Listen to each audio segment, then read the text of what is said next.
Hi guys, it's Mike here from KS Bushcraft Down Under. Today I'm going to do you a review of this Stanley Adventure series 2-cup cooking pot. Now I saw these a few years ago and I thought, boy, that's a neat entry-level piece of kit. It really is.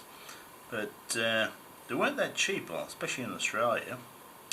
But I picked this one up off Amazon for $15 US, yeah, which works out about $23 Australian. Now the recommended retail price of this kit in Australia is $80, which is $52 US, and at that price point it's not really worth it.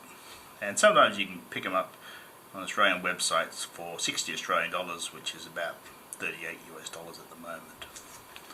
So a lot of guys get carried away with you've got to have a titanium pot and all this, but if you're starting out or you're on a budget, you really are better off spending your money on a good sleeping bag or a good shelter or good sleep system, yeah, rather than worried about you've got to have a titanium pot. Okay, so I think a 20 US dollars, this has got a lot going for it, really has. So we'll go through the specs. So Stanley 2-cup cookset Adventure series, they claim 24 ounces or 0.7 litre. The pot weighs in at 196 grams, the lid at 132, so 228 grams in total. Now I tested the volume and I got 900 ml in it with the lid on.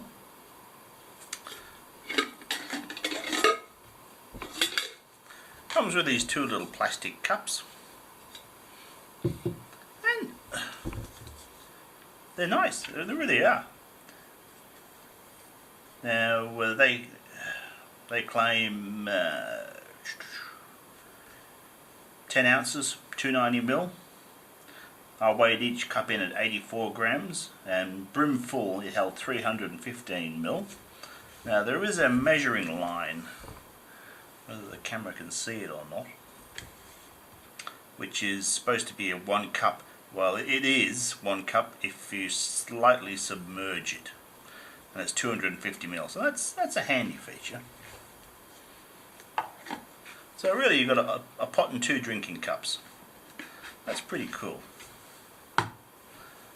So comes with a lid. Now I've seen a few guys online saying that this plastic piece melts if you throw the whole thing into a fire. I'm guessing you'd have to have a blazing fire to melt that if it's standing upright. We'll find out about that. As a strainer for if you're making 2-minute noodles and a vent pot. Now it's not a tight fitting lid, it's just a sit on the top lid. It's a tall pot, so it's never going to do the world's greatest heat transfer.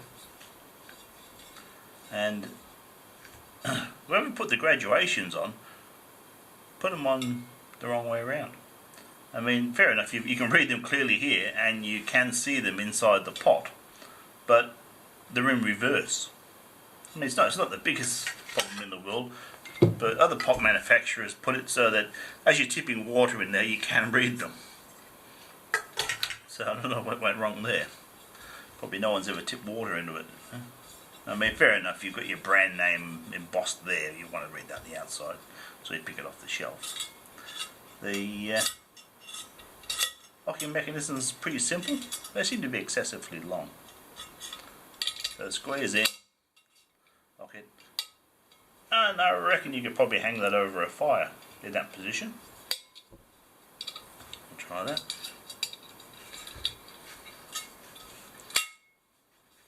So, all in all, it's pretty cool. So, I was reading the instructions, and I know we live in a world of litigation and all that. Yeah, thank you for purchasing it, yeah. You're a better person for buying it. Please contact us for further explanation. How much explanation you need on the pot. Always use caution around fire and hot surfaces. Fire and hot surfaces can burn and injure you. Yeah? Fires can ignite their surroundings. Yeah, that's pretty obvious. Pots and handles can become extremely hot during use, leading to burns. Exercise caution. Use a pot holder or oven mitt. Remove plastic cups or utensils before heating the pot. Well, that makes good sense, doesn't it? Yeah. Otherwise, they will melt and burn. Yeah. They also scald. Please ensure handle is fully extended while cooking. Steam will vent through the holes in the lid. Always point the holes away from you. Never heat to extreme temperatures. What I mean by extreme. Do not overfill the pots. Can lead to spills and scalding, burning again. Always hold lid securely. Also recommends here not to put it directly onto a fire. Otherwise it will overcook your food. So anyway, it must have been written by a lawyer. So, looking at that I thought, oh, that's nice. Now I did see online of a guy putting one of these cylinders in the bottom. Now the ones I have don't go in the bottom, but if you put one cup in, you can put the gas cylinder in.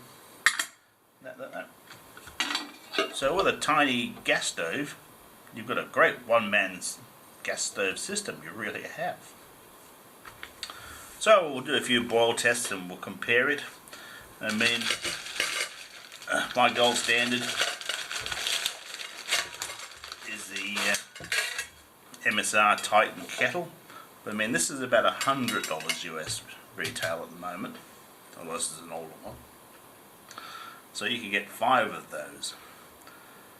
So I like to leave gear in my car, and the unfortunate fact is I tend to park my cars in places where it's a bit lonely and it does get broken into. So $100, $20. I know what I'd rather lose. I really would. So at this price point of $20, to me, I can leave it in the car and suck it up if it gets lost. I won't be happy, but I'll never be happy about replacing the side window either. But we'll do a few boil tests on it, and if you're interested, hang in there, guys. Well, guys, I've got 500 ml of water in the pot, and I've removed the cups just to be on the safe side. The water is 24 degrees Celsius, and currently it's about 22 degrees Celsius outside. Now I've weighed the stove and the gas cylinder, so I'll work out how much gas it takes to boil this 500 ml of water.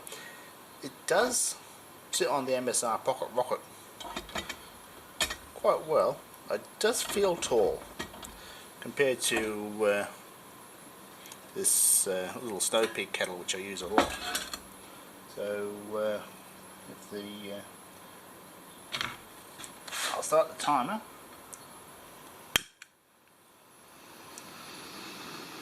So I'll crank the pocket rocket up full, and I'll cut back to you and tell you how long it takes to boil and how much gas it uses.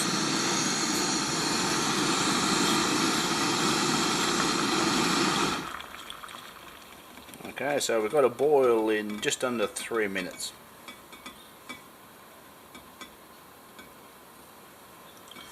Which isn't bad going. It really isn't. So guys, just for comparison, I'm going to repeat the same test using the Snow Peak kettle. Exactly the same parameters, same water temperature and everything. Now the Stanley burnt 12 grams of gas to boil 500 ml. So we'll see how this performs.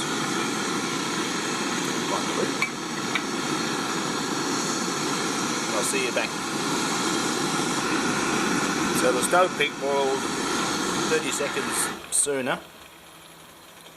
So 30 seconds sooner, that's quite a big difference that.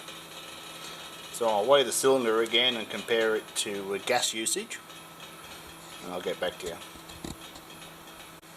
So guys, I was going to test it out on the small transient burner, but fortunately it's too small. whereas the Snow Peak fits quite nicely. So I'll have to work out a different burner for burning it on meths.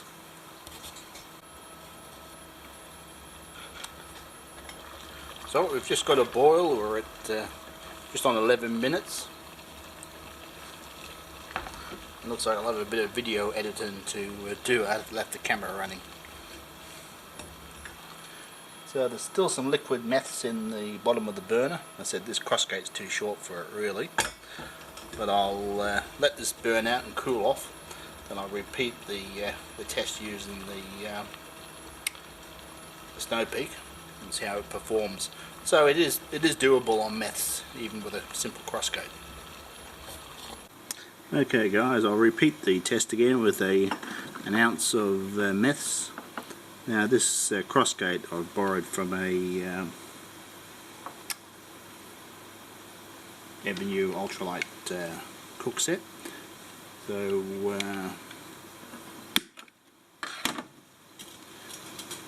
I could have used the Trangia burner on this pot of course, but for consistency I've used the same crossgate. So anyway, I'll give you a shout back when the shoe's got a boil up.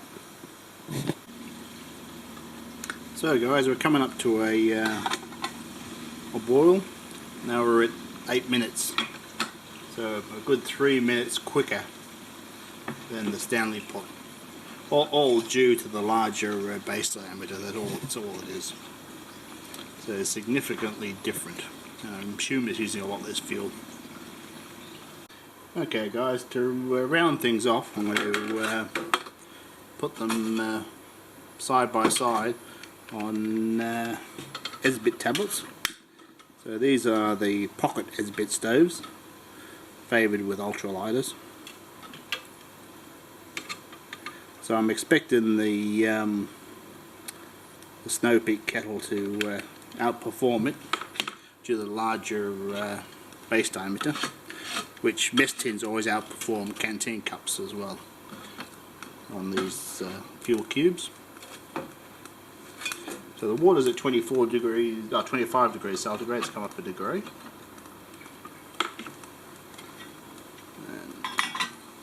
There's only 7 grams difference between the base weights of these two pots without the lids, so there's not much in them. Anyway guys, I'll start the timer and we'll see how we perform. So we're 6 minutes in. I'll just check the temperature on the two of them.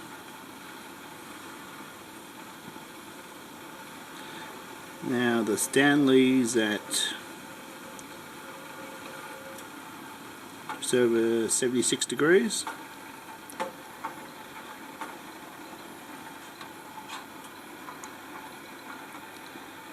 And the Snow Peak's at about 83, so there's already a difference. Well guys, at the 10-minute mark the fuel cubes have blown out. We've got about 92 on the Stanley. We had about 93 on the Snow Peak. For some reason it burnt out quicker than the other, and I lit them both at the same time. So yeah, both under 10 minutes, which is a bit fast for Esbit tablets. Maybe it's the wind. It is windy out here now. But still a pretty reasonable performance. Good enough for a brew up. So guys, rounding it off, what do I think? Now, I did realise that the GSI cup fits really quite nicely in the system. And if the rattling bugs you, you stick in a pot scourer. Normally in the back pocket of my car I have the GSI cup in this GSI container. So for $15 US, it's got a lot going for this, it really does. Now it was outperformed on every test by the small Snow Peak kettle, just because of the base diameter, and they're about the same weight. Really, I think that's probably the best bang for your buck if you just want to buy one pot. But this has certainly got its place. Now the small Esbit stove will fit inside, and there's room for a single cup and the gas cylinder, and if you take that out of its box you can get a gas stove in there, so you can have a complete system for one person in a pretty compact form. Now yes, compared to the Snow Peak, it used 3 grams more gas to boil 500 ml. So if you're a long trail hiker, that would add up. It really would. So not perfect in any respect, but value for money for $15 US. I don't think you could ask for much more than this. Anyway guys, let me know what you think. Thanks for watching. Bye for now.